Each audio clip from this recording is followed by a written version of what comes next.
그리스 때 왔더니 온 시민이 다 앉을 수 있는 의자가 쫙 깔려 있는 반원형 극장이 나온 거예요. 이전까지는 네. 인간들이 백성이었는데 네. 여기서부터 시민이 된다. 네. 담장으로 둘러싸여 있고 경비가 통과하고 난 다음에 그러니까 지극히 우리나라 정치가들은 X인 사람들이라고 볼 수 있어요.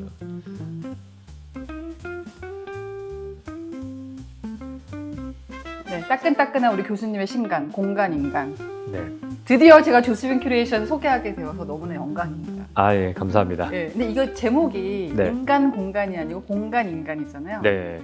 글쎄요, 저도 그걸로 고민을 좀 많이 했었는데 어느 게 더 맞을까 하다가 그냥 공간이 앞에 가는 게 더 맞는 것 같다. 그러니까 공간이 인간을 수식하는 말이니까 거기에 또 특히 일부러 표지에다가 한자를 집어넣었잖아요. 간자가 같은 한자를 쓴다는 걸 좀 보여주고 싶었어요.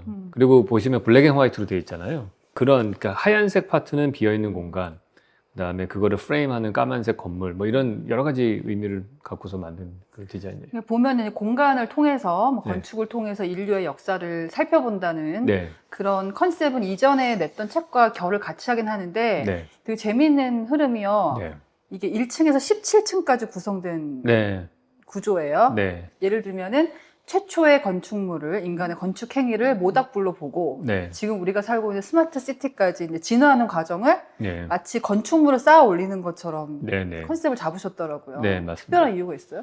건물을 쌓을 때 우리가 1층, 17층짜리 건물을 지으면은 3층을 만들려면 2층이 꼭 있어야 되잖아요. 10층을 만들려면 9, 7, 8 다 있어야 되는 거고 밑장이 빠지면 그냥 건물이 서 있을 수 없잖아요. 무너지잖아요. 그래서 그거를 건축물에 비유를 한 거죠. 근데 그게 옆으로 확장하면은 필연적인 연관관계가 없잖아요. 근데 이걸 수직으로 쌓을 때 아래층과 위층이 필연적인 연관관계를 가지니까 수직적인 건물로 표현을 한 겁니다. 그럼 앞으로 이제 스마트 시티 위에 다른 형태의 도시가 나타나면 또 18, 19로 그렇죠. 올라가는 거예요? 그렇죠. 제가 의도했던 거는 17층까지 다 올라가면은 이제 멀리 내려다보게 되잖아요. 그런 시각을 갖게 되면은 그 독자들이 18층과 19층을 상상할 수 있기를 기대하면서 쓴 책인 거예요. 이게 이런 아이디어는 어떻게 떠올리신 거예요, 처음에? 건축을 하면서 갖게 되는 그 세상을 읽어내는 프레임이 있는데 그걸로 뭐 역사도 약간 비유해서 봤던 것 같아요. 그러니까 공간이 만든 공간이 전작이잖아요. 네. 또 그런 비교하는 재미가 있었어요. 공간이 네. 만든 공간은 약간 수평적으로 이렇게 쫙 네, 늘어뜨린 네. 느낌이고 얘는 좀 수직적으로 쌓아 올리는 느낌이 드는 네. 거예요. 근데 네. 구조를 바꾸는 것만으로도 새로운 얘기가 될 수 있는 건가? 그렇죠. 그래요? 그럼요. 네. 그게 포인트죠. 제가 영화를 좋아하는 이유가 그거거든요. 영화 보시면 총 쏘고 사람 죽고 누구 사랑하고 헤어지고 하는 거는 다 뻔해요. 근데 그걸 어떤 순서로 스트럭처를 짜느냐에 따라서 이야기가 완전 다른 영화가 되잖아요. 그러니까 저는 영화 같은 거 볼 때에도 구성을 많이 보거든요. 그래서 뭐 신데렐라의 구성이 20세기에 와가지고 대한민국 드라마에서 또 다르게 아침 드라마로 만들어지기도 하는데 스트럭처는 똑같잖아요, 사실은. 근데 그런 것들이 뭐 건축에도 그대로 적용되는 것 같아요. 같은 이야기라고 하더라도 되게 중요하게 잘 관찰하신 것 같아요. 똑같은 주제를 다른 각도에서 보는 것도 좀 신선한 그냥 킥이 되지 않을까. 저도 맨 처음에 유현준 교수님 책을 처음 네. 접했을 때 좀 신선했던 거는 네. 아 이렇게 바라볼 수 있구나. 네. 그러니까 자신의 전공, 자신의 전문 분야를 가지고 네. 다른 분야를 이런 프리즘으로 볼 수 있고 이런 각도로 볼 수 있구나. 네, 네. 저 같은 경우 예를 들면 저는 아나운서니까 뭐 말하기라든지 네. 저만의 관점으로 그렇죠. 해설할 수 있잖아요. 그 사람들의 말을 주로 본다든지 맞습니다. 아 나만의 관점으로 봐도 되겠구나라는 자신감을 얻었던 것 같아요. 맞아요. 그게 중요한 겁니다. 네. 그 자신감이 중요한 것 같아요. 그러니까 우리 사회는 일반적으로는 자기의 생각을 표현하는 거에 자신감을 잘 안 갖고 있거든요. 틀릴까봐 걱정되죠. 틀릴까봐 걱정하고 그러니까 내 생각을 얘기한다기보다는 인용을 하는 거를 오히려 더 훌륭하다고 평가를 하죠. 저는 진정한 그 훌륭한 사람들은 인용하지 않고 자기 얘기하는 사람인 것 같아요. 생각을 그냥. 자, 이제 우리 빈둥님들과 함께 1층부터 17층까지 올라가 보도록 하겠습니다. 먼저 1층은 모닥불이에요. 네. 저는 여기 좀 놀랐던 게 최초의 인간의 건축 작업을 모닥불이라고 봤어요. 근데 보통 건축하면은 벽을 생각하고 그런 형태의 집 형태를 보통 생각하잖아요. 네. 왜 모닥불인가? 이건 정설인가? 아니면 유현준 교수의 개인적인 생각인가? 전형적인 개인적인 생각이죠. 그러니까 제가 다른 건축하시는 분들하고 약간 차별화된 포인트 중에 하나라고 한다면은 저는 건축물 자체에 관심이 많지는 않고요. 건축물이 만들어낸 사람들의 관계에 관심이 많거든요. 그러면 공간적으로 사람의 관계를 만들어내는 모든 거는 저는 다 건축으로 봐요. 근데 그 책에도 설명을 했듯이 그 모닥불 안쪽에 밝은 공간과 뒤쪽에 어두운 공간이라는 내부와 외부의 구분이 생기기 시작하잖아요. 그래서 굳이 우리가 생각하는 뭐 벽을 세운다든지 지붕을 만들거나 기둥을 세우지 않더라도 우리가 어떤 모양으로 앉느냐에 따라서 공간이 만들어지는 거거든요. 관계도 형성이 되고. 그래서 그거를 사실 맨 처음에 이니시에이트 한 거가 모닥불이거든요.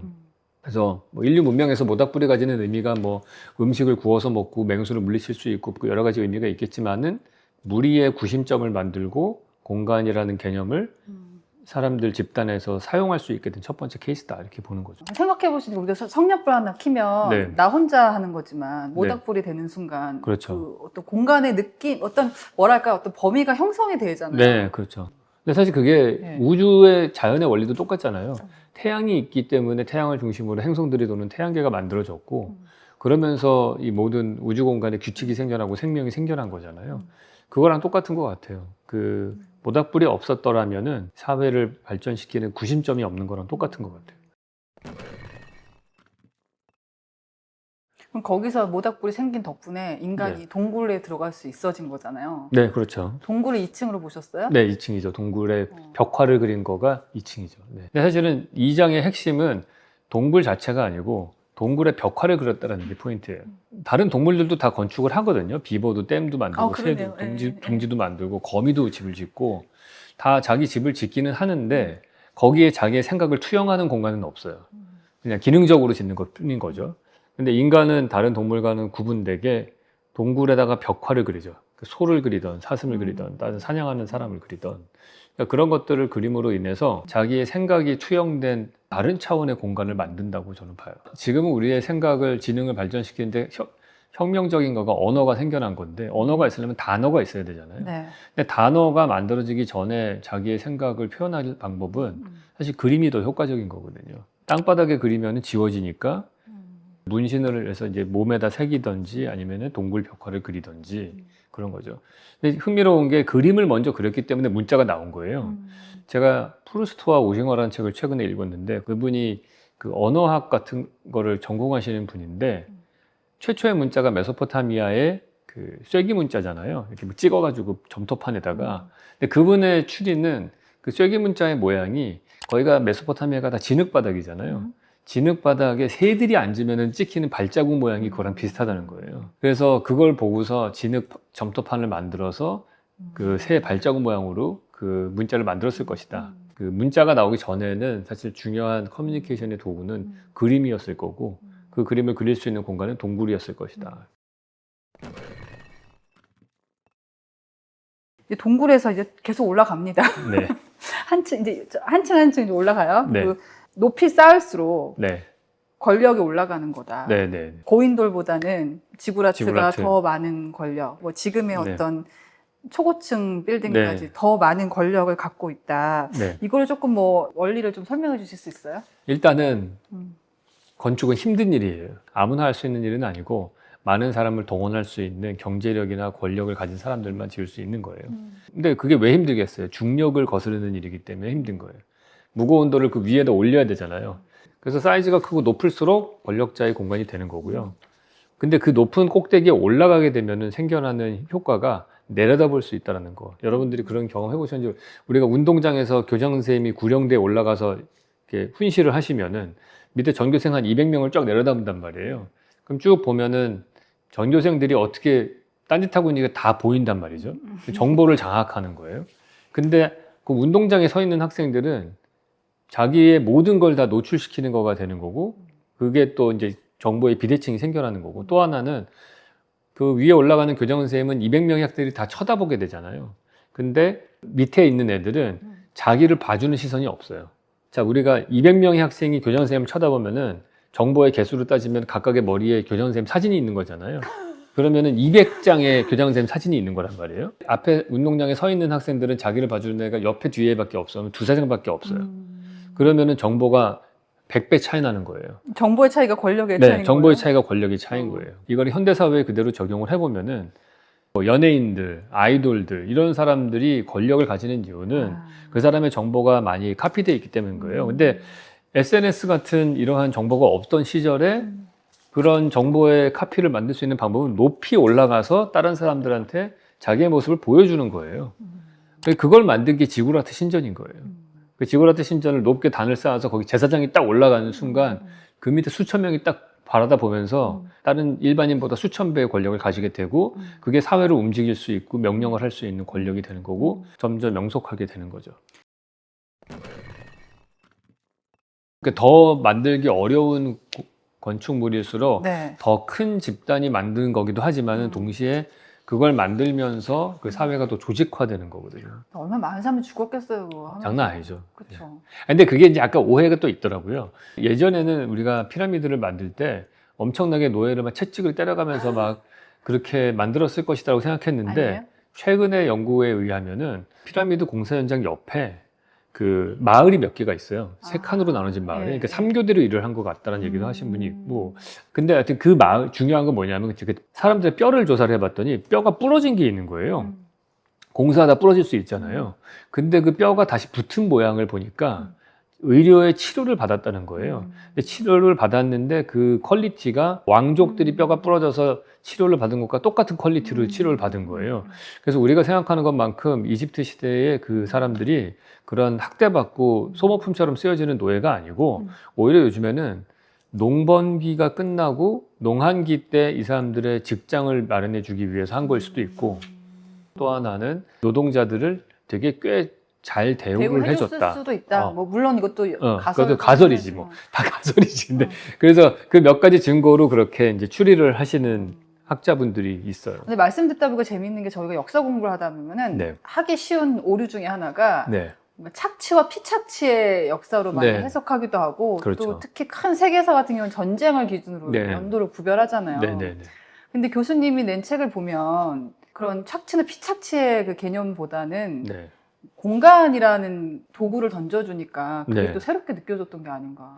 정확하게 보신 것 네. 같아요. 사실은 이런 책을 구상하게 된 가장 큰 이유 중에 하나가 뭐 전쟁으로만 인류사를 표현을 하면은 저는 인간이 너무나 정말 미움과 폭력성만 드러나는 사람처럼 보이는 거예요.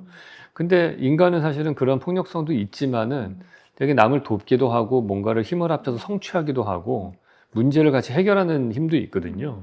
그래서 그런 부분에 포커스를 맞춰서 이야기를 하고 싶었던 거고, 근데 제가 아는 게 건축이니까 그럼 건축 공간을 만들면서 우리 사회를 어떻게 조직화시키고 더 발전 진화시켰는가. 궁극적으로 제가 얘기하고 싶은 거는 야, 인간이 그래도 괜찮은 부분이 있다. 그 얘기를 하고 싶은 거예요. 이번에는 괴테블리 테페 얘기를 좀 하겠습니다. 베베클리 테페. 어려워. 이제 이게 등장한 장면에서 네. 그러니까 숨이 멎어지는 게 네. 왜냐하면 그 앞에까지는 조금 구조가 단순하다가 여기서 비로소 인류와 동물이 구별이 돼요. 현 시점에서 제일 오래된 건축 유적물이에요, 이게. 거의 기원전 8,500년, 뭐 그보다 더 오래전 10,000년부터 시작해서 이렇게 지어졌는데 그 정도의 오래된 건축물인데 물론 여기에 지붕이 있었을 수도 있겠죠.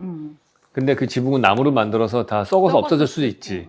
근데 어쨌든 지금 남아있는 거는 돌로 만들어진 벽이거든요. 근데 그 벽을 통해서 이 사람들이 성스럽게 구분된 공간을 만들기 시작했다. 그게 큰 의미가 있는 것 같아요. 이게 교수님 생각인지 역사적인 그게 있는 건지 모르겠는데 보통은 농사를 짓다가 네. 농경 사회가 됐다가 종교적인 어떤 건축물을 짓는다라고 상상을 하는데 네. 여기서는 약간 종교적인 건물을 짓기 위해서 네. 사람들이 모이고 그 네. 과정에서 뭐 농사도 짓고 네. 좀 순서가 바뀐 느낌이 있거든요. 네. 그러니까 그거는 제 개인적인 생각이 아니고 네. 이 괴베클리 테페가 발견이 된 다음에 문화인류학자들 중에 일부분의 사람들이 일부분들이 그렇게 가설을 내세운 거예요. 그러니까 딱 그쯤이 이제 빙하기가 끝나고 농사가 시작될 때거든요. 그때랑 이거 만들어진 때랑 비슷해요. 그래서 이게 뭐 닭이 먼저냐 달걀이 먼저냐의 문제예요. 근데 이게 예를 들어서 그런 거잖아요. 야, 올해까지는 사냥하고 내년부터 농사야. 이건 아니잖아요. 누군가는 농사를 짓고 누군가는 사냥을 했을 거예요. 둘이 공존을 했을 텐데 그게 점점 사냥하는 사람들이 농사하는 사람으로 옮겨간 거 아니에요. 근데 그게 여러 가지 이유가 있겠죠. 근데 그게 뭐 안정적으로 식량을 배급하는 걸 수도 있고 뭐 여러 가지가 있지만 그 중에 하나가 종교성을 가지는 사람들이 머물러서 신전을 짓는 것도 그 중에 하나일 수도 있고. 저는 여기서 뭘 생각했냐면 개척교회 같은 걸 생각해 봤거든요. 네. 우리가 흔히 막 도시가 생기고 나서 종교가 생긴다고 생각하는데 네. 예를 들면 뭐 개척교회 같은 아무것도 없는데 네. 어떤 종교적인 건물을 네. 짓는다면 사람들이 그걸 짓는다는 얘기를 듣고 모일 수 있을 것 같은 거예요. 그럴 수 있죠. 그런 상상을 제가 해봤었어요. 네. 그래서 이게 좀 특이한 관점이 아닌가. 그 인간이라는 게 결국에는 먹고 사는 문제도 되게 중요하지만 네. 신념을 먼저 만들어주면 네. 거기서 파생되는 어떤 그 부수적인 행위들이 있는 게 아닌가. 맞습니다. 네. 그게 진짜 중요한 거예요. 그래서 네. 인류가 어떤 때는 뭐 중세 때는 되게 발전이 더디기도 하다가 르네상스 때 바뀌었다가 막 왔다 갔다 하잖아요. 그러니까 똑같은 인류고 똑같은 기술력을 가졌지만은 어떤 신념을 가지느냐에 따라서 완전히 다르게 나오고 그거에 따라 경제 구조도 달라지고 사회 구조도 달라지는 거라서 말씀하신 대로 충분히 그렇게 얘기할 수 있을 것 같아요. 더 큰 교회 이런 걸 지으면은 네. 권력이 더 강해지는 거예요? 그럼요. 어. 그게 서로 상호적으로 되는 거죠. 그래서 개척교회들도 더 큰 성당을 지으면은 예. 그게 다 채워져요. 또 우리 지금 도시에서도. 예전에 우리 7, 80년대 이 강남에 많은 대형 교회들이 생겨나는 그 프로세스를 보시면 뭐 상가교회로 시작을 했다가 교회 건축을 하고 증축을 하고 이 과정 중에서 딱 크게 만들어 놓으면은 아까 말한 대로 교장 선생님이 권력을 가지고 200명이 쳐다봐서라고 했잖아요. 예배당을 사이즈를 크게 지으면 목사님의 권위가 더 올라가는 것 같은 효과가 생기거든요. 그래서 그런 것처럼 큰 종교 건축은 그 종교 권력을 강화시키고 계속해서 서로 영향을 미치면서 그렇게 가는 거죠. 심지어 책에서 보니까 복도조차 없는 네네. 그런 교회도 있다고. 그런 뭐 보통 이제 신흥 종교들이 주로 사이비교주. 예, 그런 것들이 많죠. 그래서 그런 걸 통해서 공간을 딱 구분지어서 여기는 성스러운 공간이야. 이 안에 들어온 사람들은 구분된 사람들이야. 이렇게 얘기할 수 있는 거죠. 그러니까 지금은 이제 높이까지 네. 있지만 벽이 처음에 출현했을 때는 공간을 안과 밖을 구별하잖아요. 그렇죠. 그러면서 안에 있는 사람이 더 많은 권력을 가졌다 처음에는.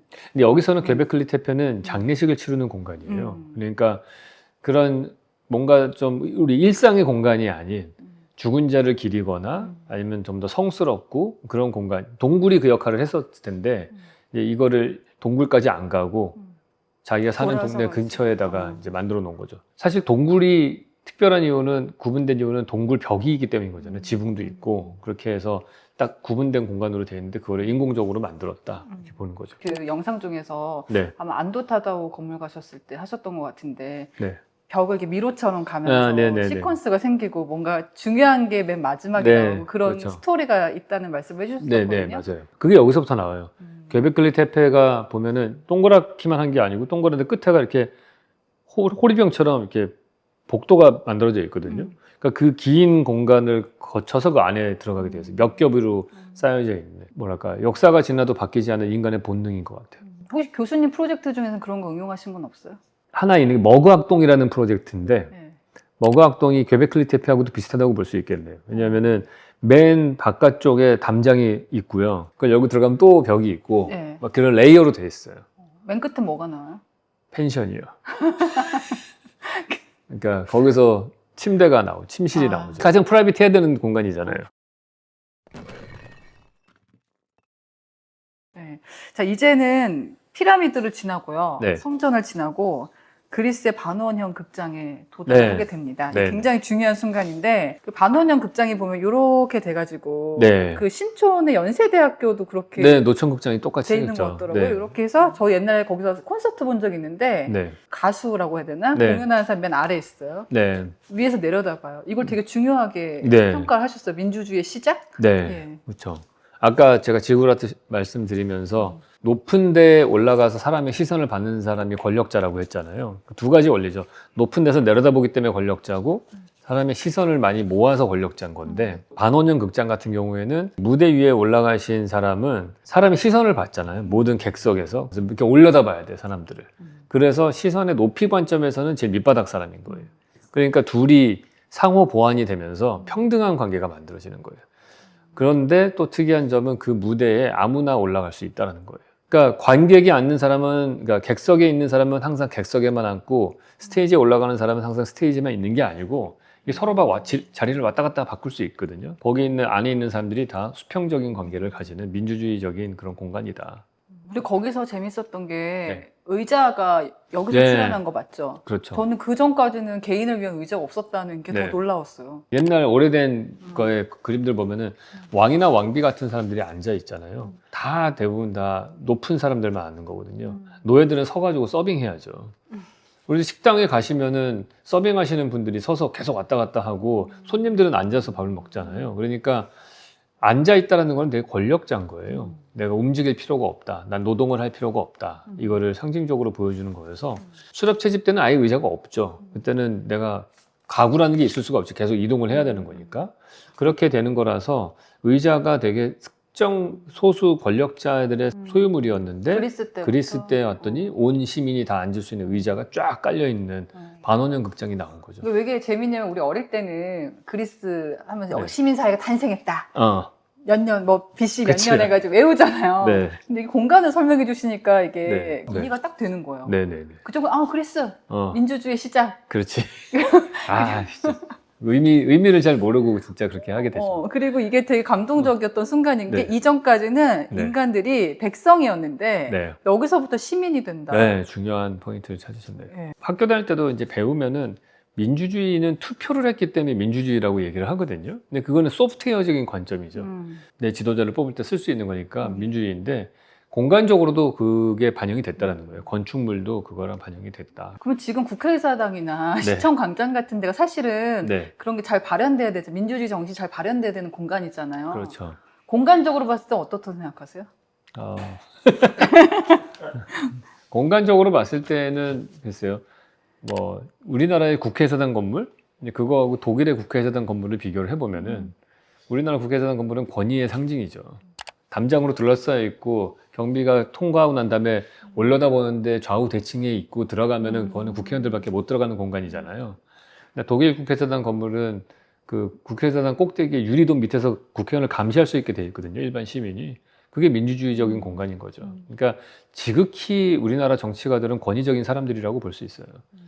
광장 같은 거를 보시면은 정말 지극히 전체주의적인 광장의 모습이죠. 우리나라 광장이라고 하는 데는 대부분 다 빈 공터인데 주변에 가게가 없어요. 1층에.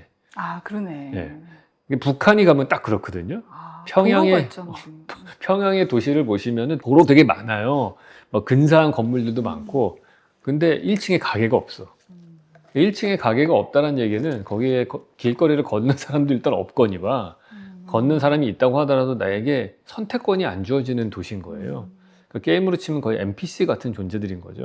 그런 도시가 전형적으로 우리나라 광장의 모습이에요. 그러니까 거기는 가면은 정치적인 집회밖에 안 하는 공간이 되는 거예요. 좋은 추억을 만드는 광장을 만들려면은 주변에 1층에 가게가 있어야 돼요. 그거에 대표적으로 반대되는 게 천안문 광장 같은 거죠. 뭐 내지는 한국의 광화문 광장도 보면은 되게 권위적인 건물들만 옆에 쫙 있고 그런 것들이라고 볼 수 있어요. 이 영상을 오세훈 시장님께서 네. 꼭 보시기를 바랍니다. 네.